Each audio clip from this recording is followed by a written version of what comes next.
Rasulullah itu walaupun sudah meninggalkan alam dunia, sekarang pindah ke barzakh, itu jadi pusat untuk umatnya seluruh dunia. Siapapun membaca sholawat 1 kali itu dibalas 10. Kalau urusan kita bekerja, maka bagaimana kita menjalankan dunia ini, itu kan wasilah untuk memperoleh. dan di sini kata-katanya pakai alif.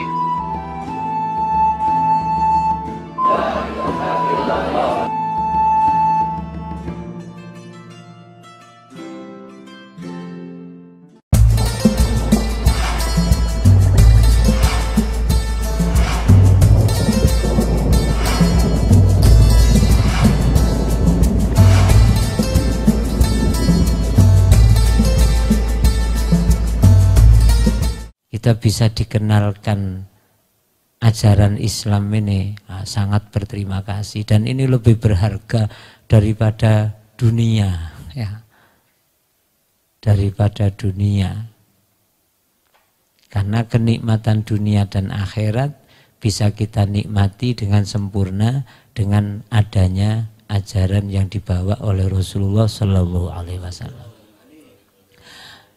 Itu perjuangan Rasulullah di masa hidupnya 23 tahun menyampaikan ajaran itu dengan menghadapi bahaya-bahaya yang besar yang terus mengancam keselamatan diri Rasulullah, mengancam jiwa Rasulullah Shallallahu Alaihi Wasallam. Tapi terus jumlah perang aja berapa kali ya? 13 tahun setelah diutus ada di Mekah itu tidak ada perang. Tapi Rasulullah harus sabar, disakiti seperti apapun tidak boleh membalas. Sahabat juga nggak boleh membalas. Setelah hijrah dari Mekah ke Madinah, itu bukan hijrah, itu bukan untuk istirahat itu. Hijrah ke Madinah itu ada di Madinah 10 tahun, jumlah perang berapa? Ya, jumlah perang itu banyak sekali. Jadi nggak pernah Rasulullah enak-enakan atau rekreasi seperti kita itu, menikmati menikmati keindahan dunia, menikmati mewahnya rumah atau kendaraan, itu tidak ada. Terus berjuang menyebarkan agama Islam untuk kita. Nah, kalau Rasulullahnya sudah dijamin, Rasulullahnya sudah dijamin masuk surga. Nah, kita alhamdulillah, itu perjuangan di masa hidupnya. Nah sekarang Rasulullah sudah wafat ini, yang menguntungkan kita apa? Sudah wafat ini, masih terus berlanjut. Rasulullah itu walaupun sudah meninggalkan alam dunia, sekarang pindah ke barzakh, itu jadi pusat untuk umatnya seluruh dunia. Siapapun membaca sholawat 1 kali itu dibalas 10. Kita mendoakan rahmat ta'zim untuk Nabi kita. Nabi kita mendoakan kita rahmat dan keselamatan untuk kita. Kalau Rasulullah yang mendoakan kita, ya pasti diterima oleh Allah Subhanahu wa Ta'ala. Itu hebatnya sholawat yang di situ. Ya, kenapa? Karena ada Rasulullahnya. Makanya baca sholawat itu walaupun riya kan dapat pahala. Kenapa? Karena sholawat 1 nyambungnya itu ke Rasulullah, balasan Rasulullah 10 itu yang mustajab itu. Ya. Ada yang bertanya, muskil, Rasulullah itu 1, sanggup menjawab setiap sholawat umatnya 1 sholawat dibalas 10. Kalau sedunia baca, Rasulullah cara jawabnya gimana? Nah, kalau zaman sekarang gambarannya gampang itu. Allah Maha Kuasa, gampangannya jawabannya. Wong ciptaannya Allah saja bisa kok. Ini satu pusat dari kartu ini, baik Telkomsel ataupun yang lain ya. Ini bisa menjawab dari berapa ribu kartu itu dalam satu waktu itu. Kalau ada laporan dari 100 kartu ke pusat, dijawab apa enggak? Dijawab langsung kan? Kok enggak bingung pusatnya?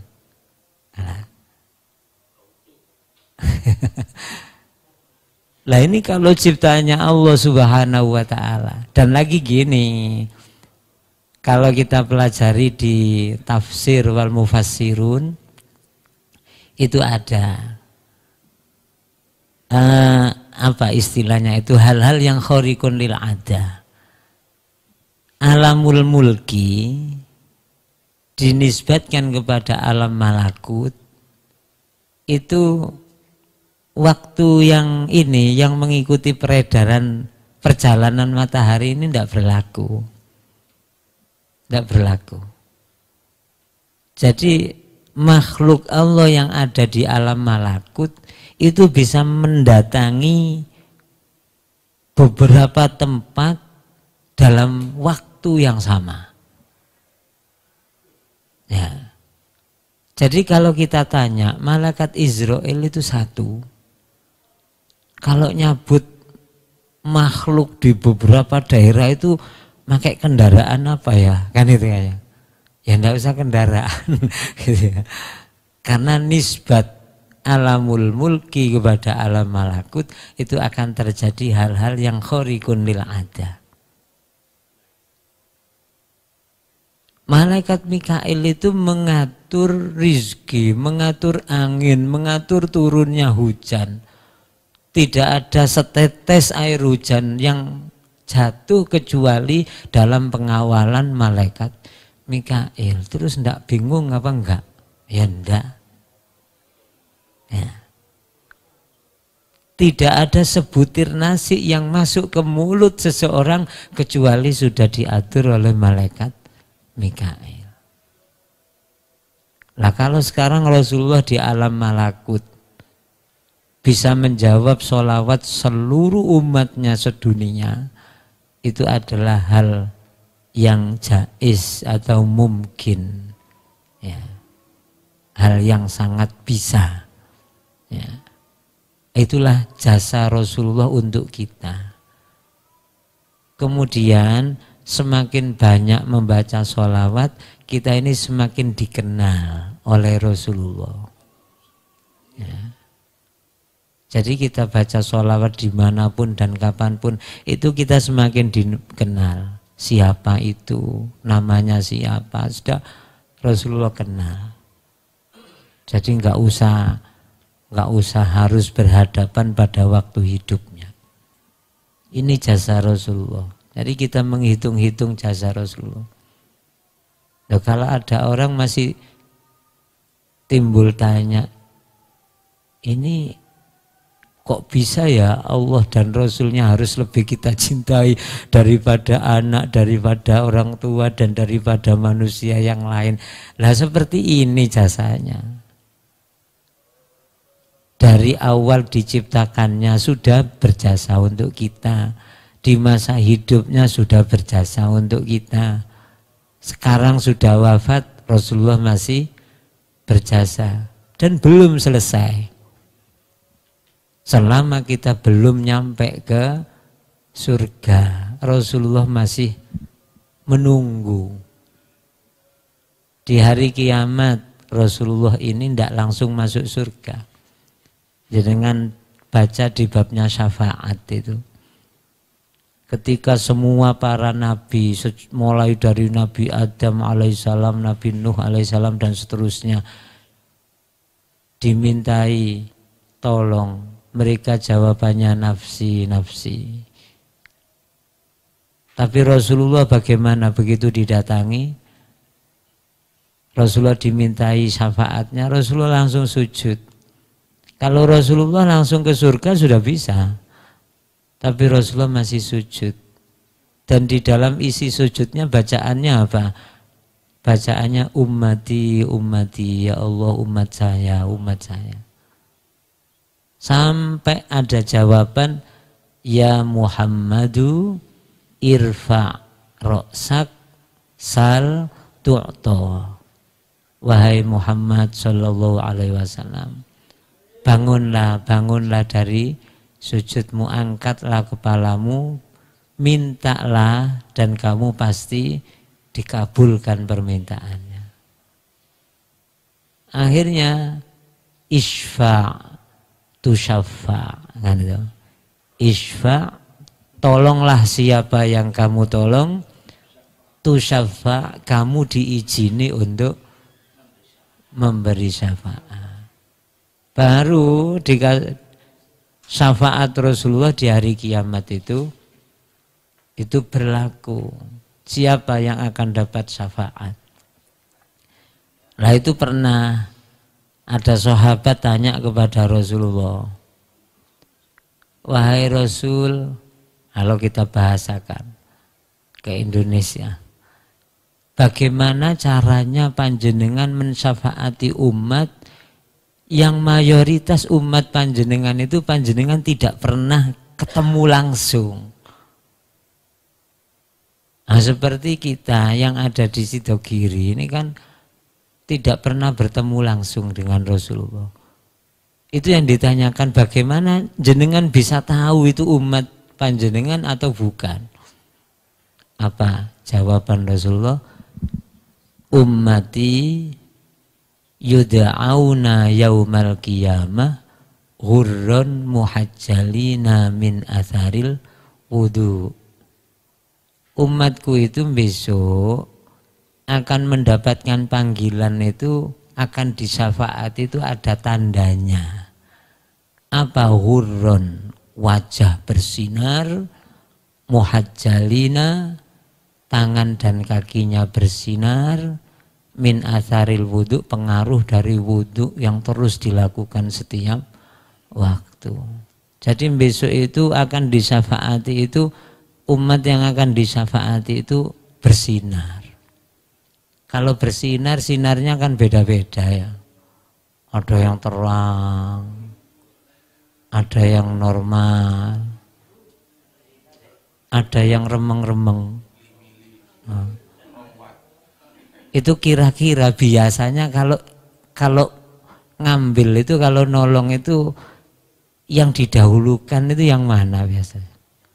Yang terang dulu ya, karena mudah untuk diambil. Oh ini, jenengan kalau makan kacang saja kan yang mentek-mentek dulu ya. Kan itu. Jadi kalau mensyafaati ya kira-kira begitu, yang terang-terang dulu diambil. Yang remeng-remeng ngacung-ngacung itu isik diisik. Lah mudah-mudahan kita bukan yang remeng-remeng itu. Lah sampai ada semuanya disyafaati pada hari kiamat. Yang punya sinar itu cuma ada di dalam kitab Abi Jamroh. Kitab Abi Jamroh itu mukhtasornya Bukhari Muslim. Di situ ada judul Akhiru Ahlil Jannah Duhulan. Paling belakangnya penduduk surga masuknya. Nah, di situ diceritakan ada pada hari kiamat itu ada salah satu umat tidak ditemukan kepada Rasulullah Shallallahu Alaihi Wasallam. Ada juga keterangan yang mengatakan Rasulullah dilupakan pada orang itu, sehingga pada hari kiamat tidak dapat syafaat. Akhirnya sudah terlanjur masuk neraka dari banyaknya dosa. Sampai dalam cerita hadis itu seakan-akan proses hari kiamat sudah selesai. Karena yang masuk surga sudah berjuta-juta tahun, yang masuk neraka sudah berjuta-juta tahun. Seakan-akan proses kiamat sudah selesai, tidak ada apa-apa, sudah selesai. Tapi tiba-tiba kemudian Allah memerintah malaikat Jibril untuk ngontrol neraka. Adakah di antara penduduk neraka itu orang yang beriman walau mithqala dzarratin? Walaupun imannya sekecil apapun. Akhirnya malaikat Jibril ngontrol ke neraka. Ya enggak tahu seperti apa caranya. Karena kalau dapat ridhonya Allah, api neraka itu kan ya enggak membakar. Itu bukti kalau api tidak membakar, Allah yang menentukan, yang muathir untuk membakar, yaitu malaikat Zabaniyah itu petugas neraka. Mulutnya itu isi api ya tidak terbakar, kan itu ya. Akhirnya malaikat Jibril ngontrol, kok terdengar di neraka itu ada zikir. Kok ada penduduk neraka zikir ya Hanan, ya Manan, ya Hanan, ya Manan. Loh, itu zikir itu bunyi itu di mana? Itu enggak ketemu. Akhirnya malaikat Jibril lapor kepada Nabi kita bahwa umat panjenengan wahai Nabi masih ada yang tertinggal di neraka. Akhirnya Kanjeng Nabi langsung laporan ke malaikat Malik, penjaga neraka. Baru kemudian oleh malaikat Malik, ya sebagai ini karena yang jaga neraka tahu alamatnya gitu. Kalau di jenengan lihat hufratun min hufarin nar di Daqaiqul Akhbar itu, jadi kita bisa membayangkan istilah hufrah, satu jurang neraka itu kalau kita gambarkan itu seperti satu negara. Akhirnya dari negara itu ada istilah apa, zukok ada bagian-bagian. Ada gang-gang, ada bagian-bagian. Kalau kita di Indonesia ada provinsi, ada apa kabupaten kota, ada kecamatan, ada kelurahan, desa, ada RW, RT, ada rumah. Rumah itu berapa ruang, ruang itu berapa almari, almari berapa laci.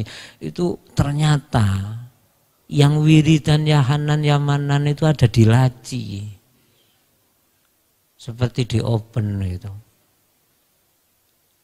Ya enggak ketemu siapapun yang mencari. Kalau enggak tahu nomornya. Negara apa, provinsinya apa, kabupatennya apa, kecamatan apa, kan itu ya. Gedung nomor berapa, ruang berapa, almari nomor berapa, laci nomor berapa. Ketemu. Akhirnya diambil, dikeluarkan dari neraka dan di situ dimandikan dengan ma'ul hayat. Akhirnya dimasukkan surga. Dan itu jadi judul akhiru ahlil jannah dukhulan. Itu kalau ketemu teman-temannya kan ditanya itu, tekon dia, ikon dia. Kok telat temen itu.